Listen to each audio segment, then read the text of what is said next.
Bem-vindo a essa sessão sobre hipertensão arterial.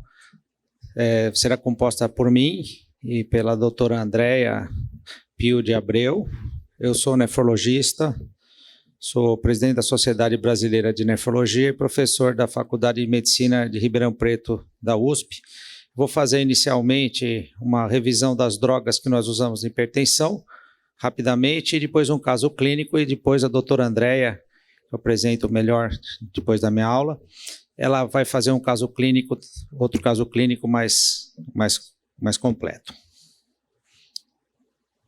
Bom, eu não tenho conflitos de interesse em relação a essa apresentação, então eu vou, como eu falei, fazer uma revisão rápida das drogas. É claro que antes de pensar nas drogas, nós devemos lembrar que tem o tratamento não farmacológico para hipertensão arterial, que é o mais difícil. Ninguém segue, né? É muito difícil convencer. Dieta hipossódica, perda de peso, exercício, parar de fumar, parar de beber. Acabam caindo no tratamento farmacológico. Lembrando que uma das coisas, perder peso, tem uma grande correlação com melhora da hipertensão. Bom, e falando das drogas, diurético é uma droga antiga, segura, nós temos bastante experiência. Basicamente, eles aumentam a excreção de sal e de água e também reduzem a sensibilidade às catecolaminas. Os mais usados para tratar a hipertensão são os da classe tiazídicos, que eles agem no túbulo distal, bloqueando aquela bomba sódio-cloreto que existe lá no túbulo distal. Nós temos disponíveis a hidroclorotiazida e a clortalidona. No SUS, temos a hidroclorotiazida, mas a clortalidona é uma droga de maior meia-vida, se aproxima de 24 horas, os resultados com ela são superiores. As doses para tratamento de hipertensão, nós não indicamos passar de 25 miligramas, porque o efeito máximo com 25 miligramas já é praticamente atingido, e acima disso você vai ter muito efeito colateral. Tem vários efeitos, os principais são hipopotassemia e hiperuricemia. Então, quem tem gota, por exemplo, ácido úrico elevado é uma das contraindicações. Tá? Aqui. Já os diuréticos de alça são as drogas mais potentes como os diuréticos, mas com uma meia-vida bem mais curta. O que agem na alça de Henle, por isso assim chamados, temos o furosemida, que é o mais conhecido, mas temos outros aqui que eu coloquei no slide, mas eu quero citar que elas não são drogas antipertensivas, tá? Não é para entrar com furosemida para tratar hipertensão. A gente vai usar elas em pacientes que têm uma concomitância de um quadro de edema e insuficiência renal avançada. Então, insuficiência cardíaca, junto com hipertensão, daí a gente vai poder optar por essas drogas. Temos também diuréticos poupadores de potássio, que agem no ducto coletor, na célula principal. Essa célula está com a setinha aqui, nesse canal que tem a setinha, é o canal de sódio. No ducto coletor tem grande reabsorção de sódio. E quando o sódio é reabsorvido, ele é trocado por potássio. Quando eu bloqueio esse canal de sódio, eu não reabsorvo o sódio, consequentemente eu não perco o potássio. Então, são drogas isoladamente têm um efeito antihipertensivo bem fraquinho, tá? Mas normalmente elas são associadas às outras. Nós podemos ter antagonista da aldosterona, que é a espironolactona, e ela bloqueia o receptor da aldosterona. Então ela bloqueia a síntese da aldosterona. Então simplesmente esse canal de sódio aqui não vai ser fabricado. E nós temos também o amilorida, que é um bloqueio direto do canal de sódio. Nesse caso, você vai ter o canal de sódio, só que ele bloqueia o canal de sódio. Daí não entra sódio e não sai potássio. No comércio, nós não temos a amilorida isolado. Nós temos na forma associada, dá um exemplo aqui, hidroclorotiazida com amilorida e a clortalidona com amilorida, esses dois nomes comerciais que vocês estão vendo. E, eventualmente, se o paciente geralmente tiver algum grau de doença renal crônica mais avançado, pode causar hiperpotassemia. Tem que ter cuidado com isso. São bem indicados os diuréticos em pacientes de raça negra e obesos, que são pacientes que tendem mais a reter líquido, tá?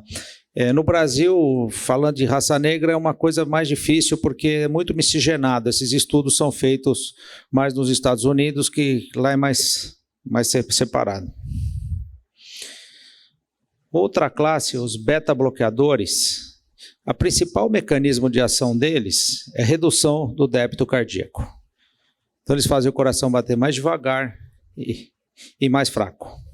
Eles também têm outros efeitos, como diminuição da produção de renina, alguns que são lipossolúveis e atravessam a barreira hematocefálica, têm alguns efeitos hipotensores centrais, sedativos, e também reduzem o fluxo sanguíneo periférico. Aqui nós podemos ver os lipossolúveis, temos o propranolol e o metoprolol. Então, o propranolol, vocês sabem que também é usado na profilaxia de migrânia, porque ele ultrapassa a barreira hematocefálica, e o metoprolol também. O resto são todos, os OLs são hidrossolúveis. No SUS nós temos o atenolol, que é bastante usado. Eles são contraindicados em pacientes com asma brônquica. A gente sabe que os receptores beta-2 estão no brônquio. Tá? Quando você estimula o receptor beta-2, ele broncodilata. Se você dá um beta-bloqueador, tende a broncoconstrição.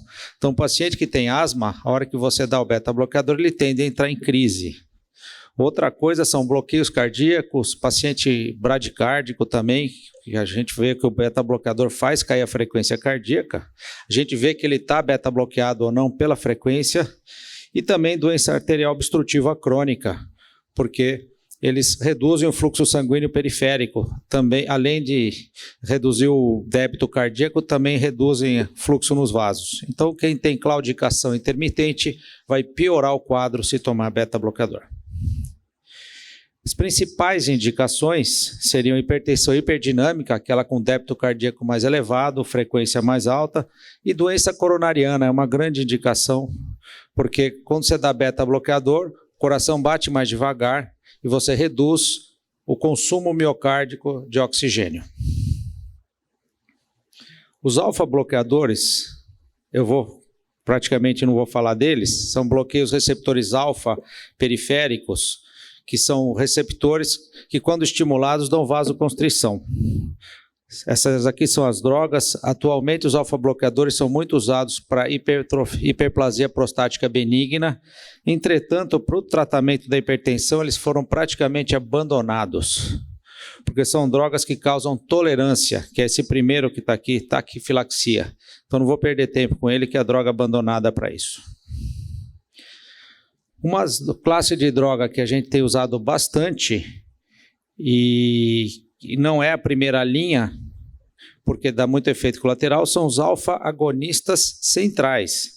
Como é que essas drogas agem? Elas estimulam no sistema nervoso central neurônios que inibem o centro vasomotor.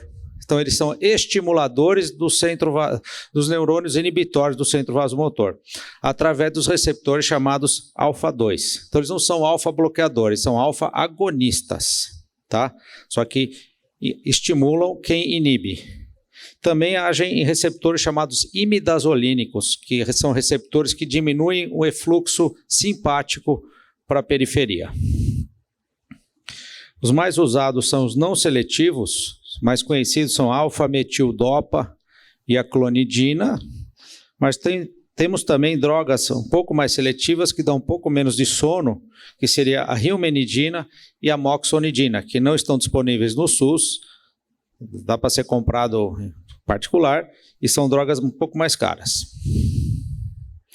E essas drogas, como elas agem no sistema nervoso central, elas dão muito sono, boca seca, pode dar hipotensão postural, dá muita impotência, principalmente a metildopa, e a metildopa também está associada em quem tem a tendência com anemia hemolítica autoimune. Então, contraindicada para paciente com doença autoimune, por exemplo, lúpus. E essas drogas têm efeito rebote se você retirar abruptamente. Então, elas não devem ser retiradas de uma vez, tem que ser tirada devagarzinho. Lembrando que o metildopa é a droga de primeira linha para grávida, é a droga mais segura para feto quando a mulher está grávida. essas drogas centrais, geralmente, elas não, tirando gravidez, elas não são primeira linha, elas são associadas por último devido aos efeitos colaterais. Os bloqueadores de canal de cálcio, eles impedem a contração vascular pelo bloqueio da entrada de cálcio. A gente sabe que o cálcio é fundamental para a contração vascular. Então, nós temos bloqueadores de canal de cálcio que atuam principalmente a nível cardíaco, seria o verapamil e o diltiazem, são de classes diferentes, mas têm efeito mais cardíaco. E temos os bloqueadores de canal de cálcio, que têm efeito mais no vaso periférico, que são os dihidropiridínicos. Para hipertensão, são mais usados os dihidropiridínicos, mas também há indicação para usar o diltiazem ou verapamil em alguns casos. Tá? Mas a maioria das vezes a gente vai usar o dihidropiridínico. Lembrando que no SUS tem disponível a amlodipina, que eu acho que é a droga que tem se usado mais. Ela é uma droga de meia-vida muito prolongada, talvez a droga de meia-vida mais prolongada que nós conhecemos.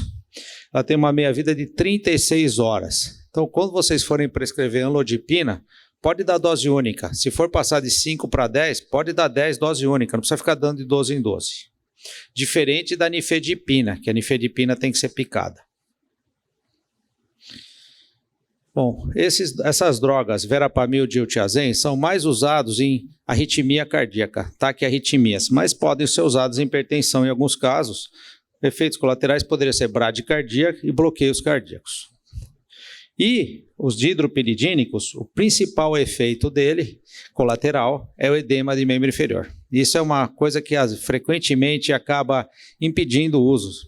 É muito frequente a gente ver esse edema perimaleolar, o paciente acha ruim, reclama. Então, é uma das grandes causas de você ter que trocar por outra droga. Drogas que têm um início de ação mais rápido, como a nifedipina, também causam taquicardia reflexa, porque fazem cair rápido a pressão arterial.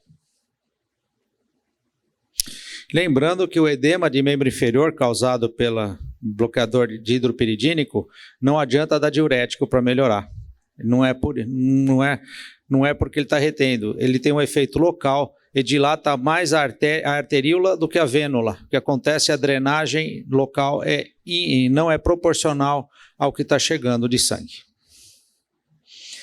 São bem indicados os pacientes de raça negra também. A gente sabe que, nesse caso, o sistema renina-angiotensina está um pouco inibido, não responde tão bem a essas drogas que inibem o sistema renina-angiotensina.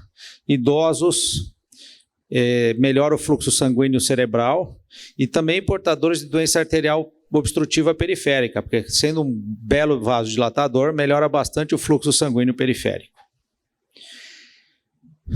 Outra classe, os inibidores da ECA, que são drogas que mudaram a história da medicina. A gente vendo aqui o esquema, aqui é o sistema renina-angiotensina-aldosterona. A gente sabe que a renina quebra o angiotensinogênio e a angiotensina 1.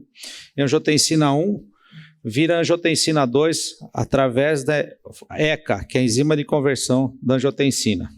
E a angiotensina 2 vai ter efeito vasoconstritor e também atua na suprarrenal, aumentando a produção de aldosterona, que vai reter sódio.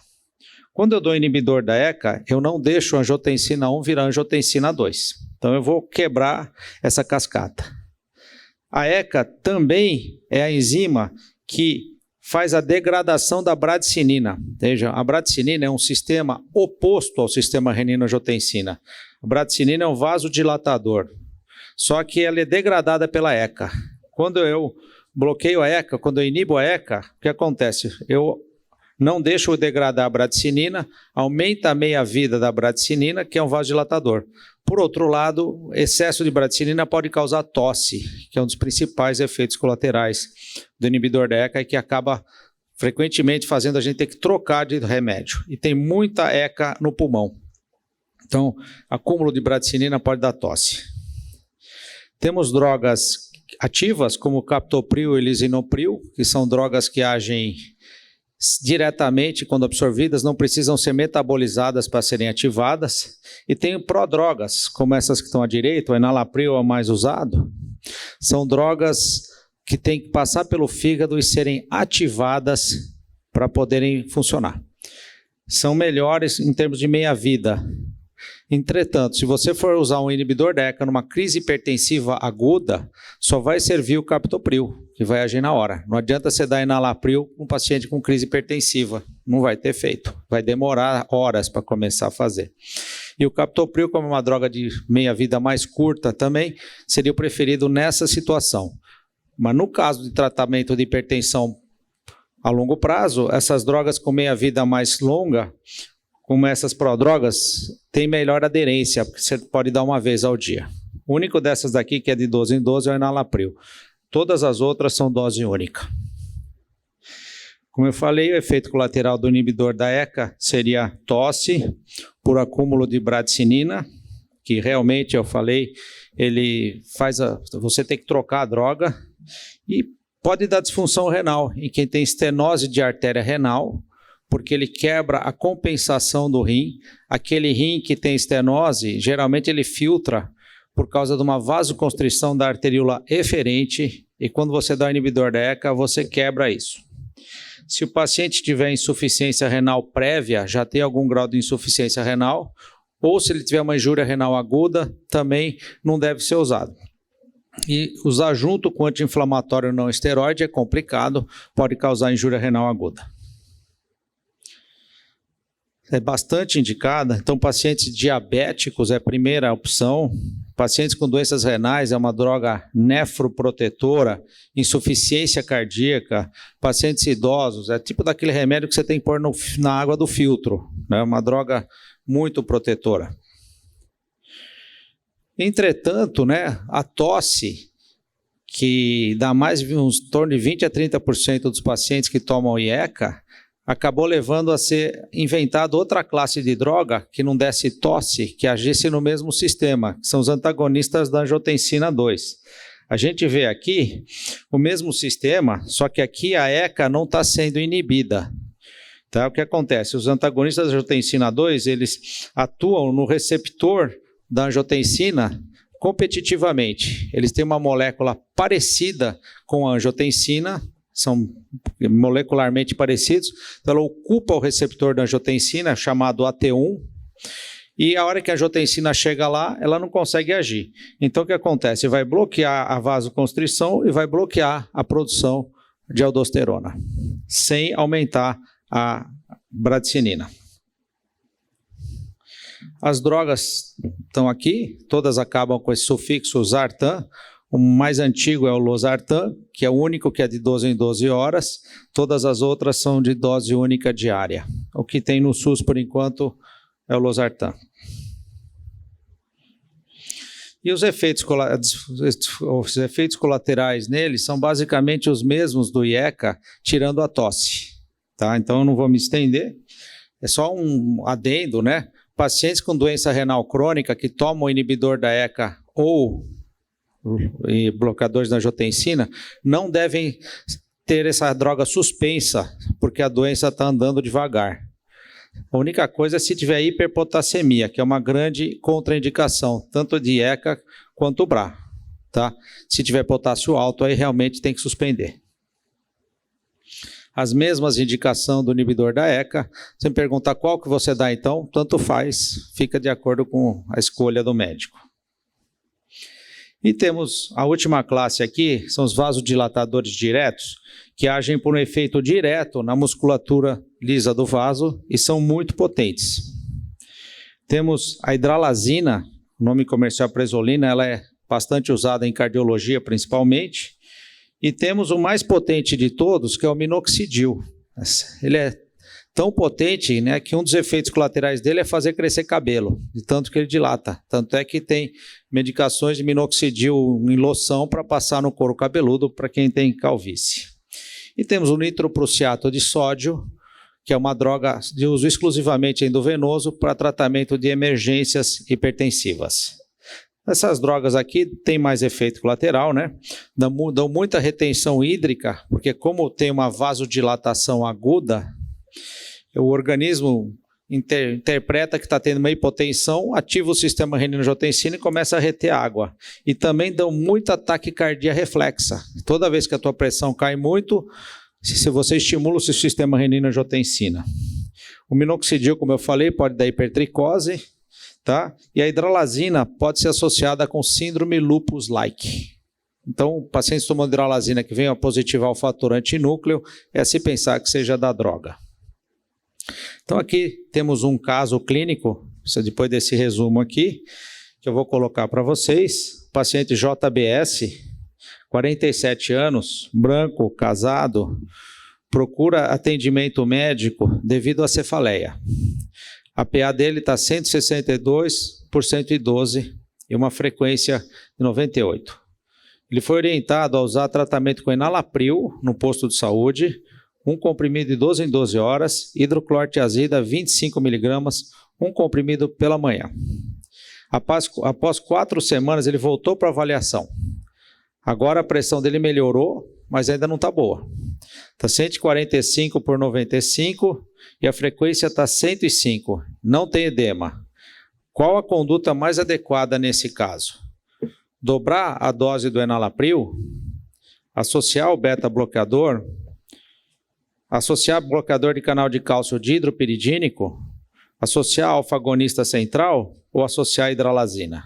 Veja, eu coloquei a mais adequada, não coloquei a certa ou errada. É a mais adequada nesse caso. Então, agora eu deixo para a plateia. Acho que tem votação aí.